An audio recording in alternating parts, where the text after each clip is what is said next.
Hello दोस्तों, welcome back on my YouTube channel. So दोस्तों, आज तक आप लोगों ने गैंगस्टर बॉय की लव स्टोरी को देखा होगा, लेकिन आज मैं आप लोगों के लिए एक ऐसा ड्रामा लेकर के आई हूँ जिसमें गैंगस्टर हमारी गर्ल है। कुछ सिचुएशन ऐसी पड़ जाती है जिसकी वजह से हमारी गैंगस्टर गर्ल को हमारे मेन लीड की हेल्प लेनी पड़ती है। अब हमारा बॉय यहाँ पर जो कि अंडरग्राउंड फाइटर होता है, लेकिन उसे हमारी मेन लीड की जान बचाने के लिए उसका पर्सनल बॉडीगार्ड बनना पड़ता है। अब आखिर एक अंडरग्राउंड फाइटर और एक गैंगस्टर गर्ल की लव स्टोरी क्या होगी और इनकी केमिस्ट्री आगे कैसे जाकर मिलेगी, जानने के लिए फटाफट से ड्रामे की एक्सप्लेनेशन को स्टार्ट करते हैं। ड्रामे की स्टार्टिंग में हमें नुआन को दिखाया जाता है जो कि गैंगस्टर होती है और ये हमारे ड्रामे की फीमेल लीड है। वो बेहोश पड़ी होती है। उसके साइड पे एक लड़की होती है जो ये कह रही होती है कि डॉक्टर, मुझे इस नुआन की दोनों किडनियाँ चाहिए।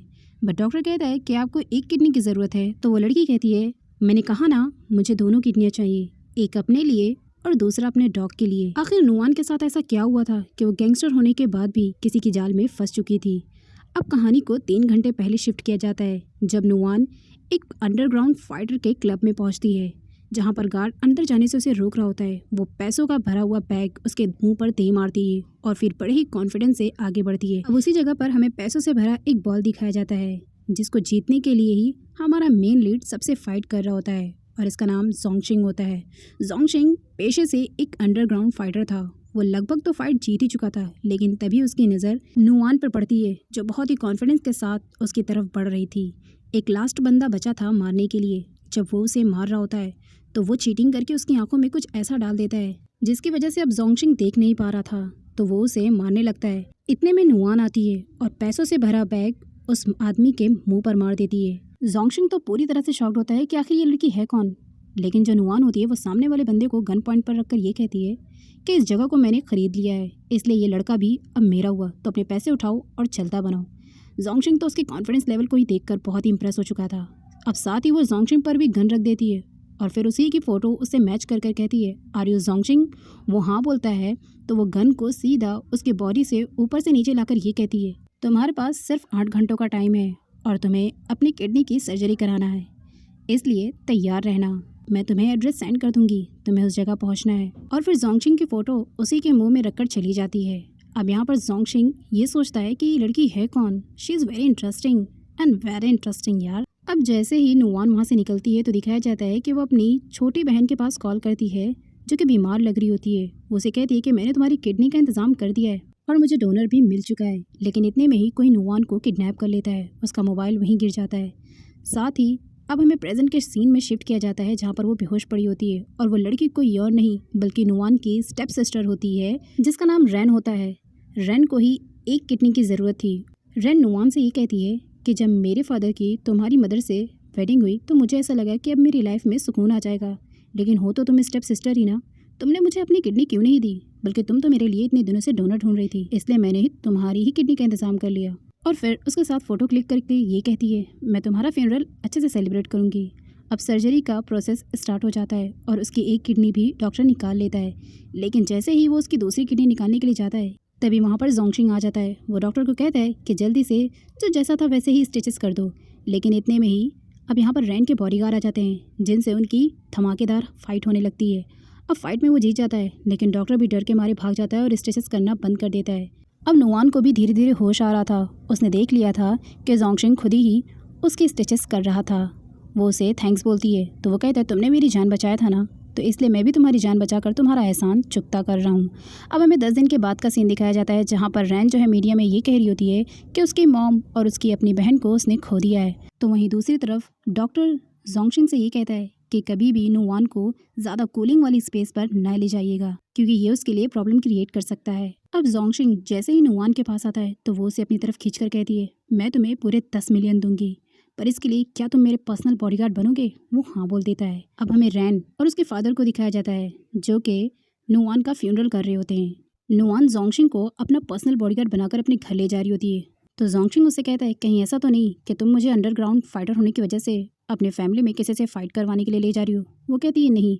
वो कहता है, हाँ अगर ऐसा हुआ भी ना तो सबसे पहले मैं भाग जाऊंगा। इतने में एक बड़ा सा ट्रक उसकी गाड़ी के सामने आ जाता है तो जोंगशिंग अपनी जान की परवाह किए बगैर ही नुआन की जान को बचाता है। तो दूसरी तरफ उसकी बहन रैन और उसके फादर दोनों ही मिलकर मीडिया के सामने नुआन के फ्यूनरल में गमगीन होने का नाटक करते हैं। अब उसके डैड पूरे मीडिया के सामने ये कहते हैं कि तुम्हारी मॉम और तुम्हारी बहन दोनों ही इस दुनिया से जा चुके हैं, इसलिए अब शिया ग्रुप को तुम्हारी ज़रूरत है, तो अब तुम हेड ऑफ़ द कंपनी बन जाओ।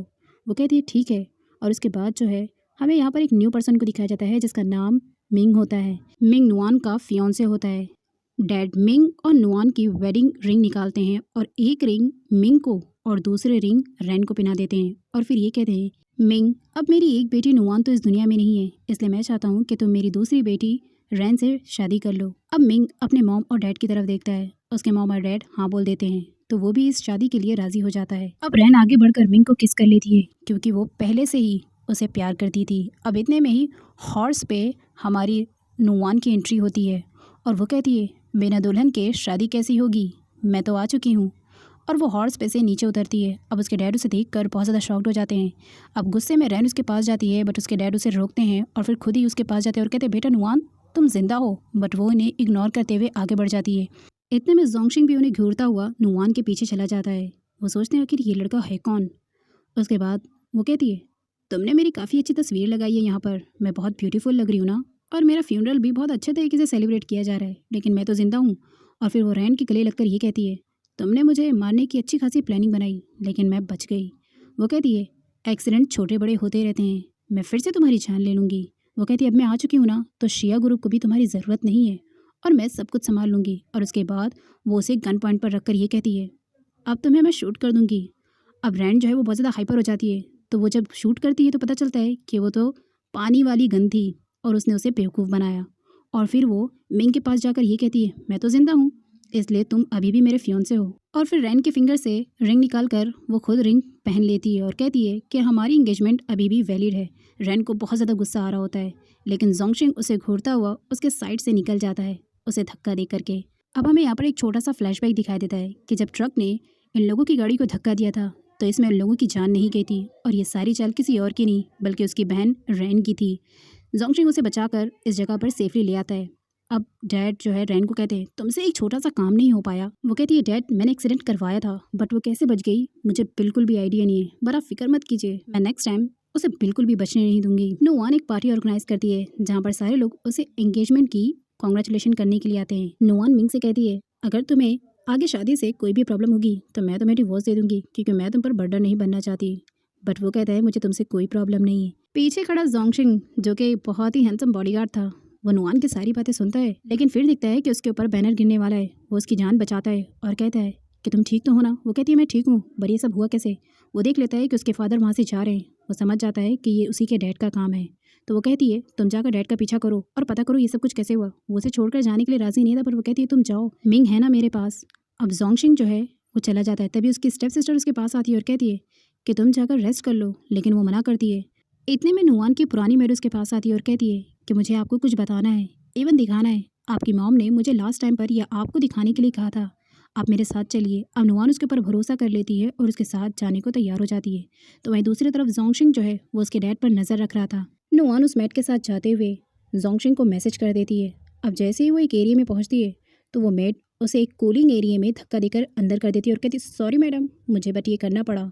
नुआन अंदर से कहती है, खोलो मुझे, बट वो धोखेबाज मेड वहाँ से जा चुकी थी। नुआन को डॉक्टर ने कूलिंग एरिया में जाने से मना किया था क्योंकि उसकी सर्जरी पर वो प्रॉब्लम क्रिएट कर सकता था। नुआन उस कमरे की कूलिंग को डिस्ट्रॉय करना चाहती थी, लेकिन वो नहीं कर पा रही थी क्योंकि उसकी हालत ख़राब होती जा रही है और साथ ही उसे ब्लड भी निकल रहा होता है।